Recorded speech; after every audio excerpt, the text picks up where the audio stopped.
Ruth Fielding at Briarwood Hall, or Solving the Campus Mystery, by Alice B. Emerson. Chapter 22. The Harpist Once More.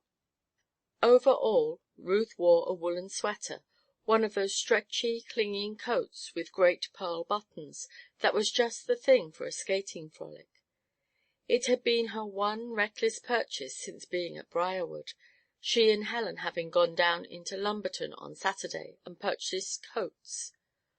While Ruth and Tom were yet some yards from the open water, the girl began to unbutton this. "Careful, Tom," she gasped. "Not too near. Wait." "It's thick way to the edge," he returned, pantingly. "No, it isn't. That's why Mary Cox went in. I saw the ice break under her when she tried to turn and escape." Thus warned, Tom dug the heel of his right skate into the ice as a brake, and they slowed down. Ruth let go of his hand and wriggled out of her coat in a moment. Then she dropped to her knees and slid along the ice, while Tom flung himself forward and traveled just as though he were sliding downhill. "Take this, Tom," cried Ruth, and tossed the coat to him. "We'll make a chain. I'll hold your feet. Not too near." "Hold on, Bobbins!" yelled young Cameron. "We'll have you out in a minute." Mary Cox had screamed very loudly at first, and she struggled with her fellow victim, too. Bob Steele was trying to hold her up, but finally he was obliged to let her go, and she went under water with a gurgling cry.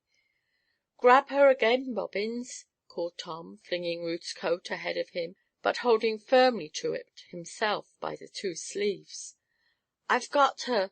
gasped Bob Steele, his teeth chattering, and up the Fox came again, her hair all dripping and her face very pale. "Good!" said Tom. "She's swallowed enough water to keep her still for a while. What? Come on now, old boy, don't wait. Catch hold." As Ruth had warned him, the edge of the ice was fragile.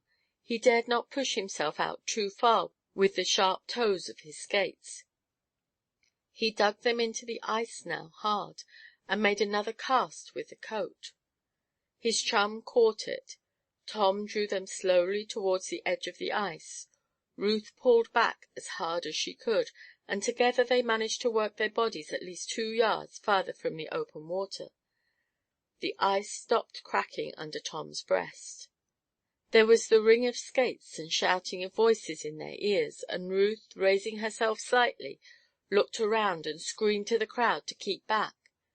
Indeed, the first of Tom's school friends would have skated right down upon them had they not thus been warned. "Keep back!" Ruth cried. "We can get them out. Don't come nearer." Tom seconded her warning, too, but mainly he gave himself up to the work of aiding the two in the water. Bob Steele lifted the girl up. He was a strong swimmer even in that icy bath, and did it with one hand, too, for he clung to Ruth's coat with the other. Mary Cox began to struggle again. Fortunately Bob had her half upon the ice. Tom reached forward and seized her shoulder. He dragged back with all his strength. The ice crashed in again, but Mary did not fall back, for Tom jerked her heavily forward. "Now we've got her," called Tom. And they really had. Mary Cox was drawn completely out of the water. Mr. Hargreaves, meanwhile, had flown to the rescue with 2 of the bigger boys. They got down on the ice, forming a second living chain, and hitching forward, the tutors seized the half-conscious girl's hands. The others drew back and dragged Mr. Hargreaves and the girl to firm ice. Meanwhile Tom, with Ruth to help him, struggled manfully to get Bob Steele out. That youngster was by no means helpless, and they accomplished the rescue smartly. "And that's thanks to you, Ruthie," declared Tom, when the tutor and Miss Reynolds had hurried the half-drowned girl and young Steele off to the Minnetonka. "I'd never have gotten him but for you. And look at your coat." "It will dry," laughed the girl from the Red Mill. "Let's hurry after them, Tom. You're wet a good deal, too. and I shall miss my coat, being so heated. Come on." But she could not escape the congratulations of the girls and boys when they reached the steamboat. Even Mary Cox's closest friends gathered around Ruth to thank her. Nobody could gainsay the fact that Ruth had been of great help in the recovery of Mary and Bob from the lake. But Helen, had the other girls and Miss Reynolds not been in the little cabin of the boat which had been given up to the feminine members of the party, she would have broken down and cried on Ruth's shoulder. To think that she had been guilty of neglecting her chum! "I believe I have been bewitched, Ruthie," she whispered. "Tom, I know, is on the verge of scolding me. What did you say to him?" "Nothing that need trouble you in the least, you may be sure, Helen," said Ruth. "But, my dear, if it has taken such a thing as this, which is not a thing to go into heroics over, to remind you that I might possibly be hurt by your treatment, I am very sorry indeed." "Why, Ruth!" Helen gasped. "You don't forgive me?" "I am not at all sure, Helen, that you either need or want my forgiveness," returned Ruth. "You have done nothing yourself for which you need to ask it, at least very little. But your friends have insulted and been unkind to me. I do not think that I could have called girls my friends who had treated you so, Helen." Miss Cox had retired to a small stateroom belonging to one of the officers of the boat, while her clothing was dried by the colored stewardess. Bob Steele, however, borrowed some old clothes of some of the crew, and appeared when the lunch was ready, in those nondescript garments, greatly adding to the enjoyment of the occasion. "Well, sonny, your croup will bother you sure enough after that dip," declared his sister. "Come, let sister tuck your bib in like a nice boy, and don't gobble." Bob was such a big fellow, his face was so pink and his hair so yellow, that Madge's way of talking to him made him seem highly comic.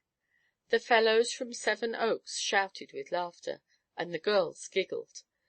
Mr. Hargreaves and Miss Reynolds, both relieved beyond expression by the happy conclusion of what might have been a very serious accident, did not quell the fun, and 50 or 60 young people never had such a good time before in the saloon of the lake steamer Minnetonka.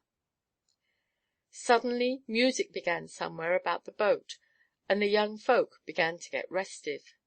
Some ran for their skates again, for the idea was to remain near the steamer for a while and to listen to the music before going back to shore. The music was a piano, guitar, violin, and harp, and when Ruth heard it and recognized the latter instrument, she was suddenly reminded of Miss Picolet and the strange harpist who, she firmly believed, had caused the startling sound at the fountain. "Let's go and see who's playing," she whispered to Helen, who had clung close to her ever since they had come aboard the steamboat, and as Tom was on the other side of his sister, he went with them into the forward part of the boat. "Well, what do you know about that?" demanded Tom, almost before the girls were in the forward cabin. "Isn't that the big man with the red waistcoat that frightened that little woman on the Lanawaxa? You know, you pointed them out to me on the deck at Portageton, Helen. Isn't that him at the harp?" "Oh, it is indeed!" ejaculated his sister. "What a horrid man he is! Let's come away." But Ruth was deeply interested in the harpist. She wondered what knowledge of, or what connection he had with the little French teacher, Miss Picolet, and she wondered, too, if her suspicions regarding the mystery of the campus, the sounding of the harp string in the dead of night, were borne out by the facts.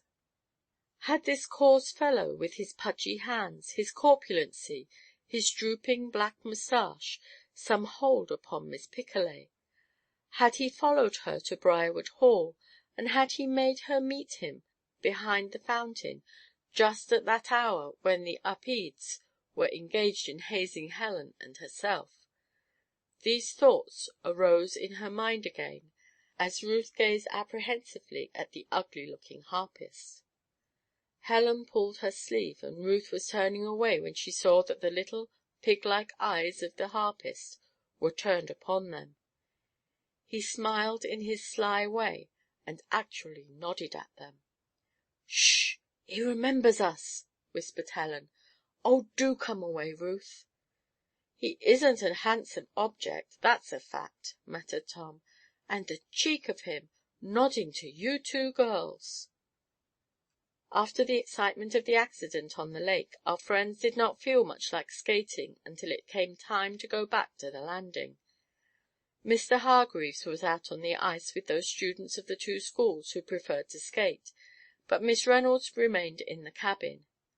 Mary Cox had had her lunch in the little stateroom, wrapped in blankets and in the company of an oil stove, for heat's sake. Now she came out, redressed in her own clothes, which were somewhat mussed and shrunken in appearance. Helen ran to her at once to congratulate Mary on her escape. "And wasn't it lucky Tom and Ruth were so near you?" she cried. "And dear old Ruthie, she's quite a heroine, isn't she? And you must meet Tom." "I shall be glad to meet and thank your brother, Helen," said the Fox, rather crossly, "but I don't see what need there is to make a fuss over Fielding. Your brother and Mr. Hargreaves pulled Mr. Steele and me out of the lake."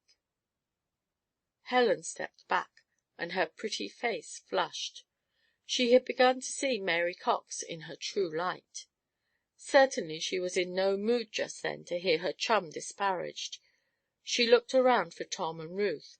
The former was talking quietly with Miss Reynolds, but Ruth had slipped away when the Fox came into the cabin. Mary Cox walked unperturbed to the teacher and Tom, and put her hand out to the youth, thanking him very nicely for what he had done. "Oh, you mustn't thank me more than the rest of them," urged Tom. "At least, I did no more than Ruthie. By the way, where is Ruthie?"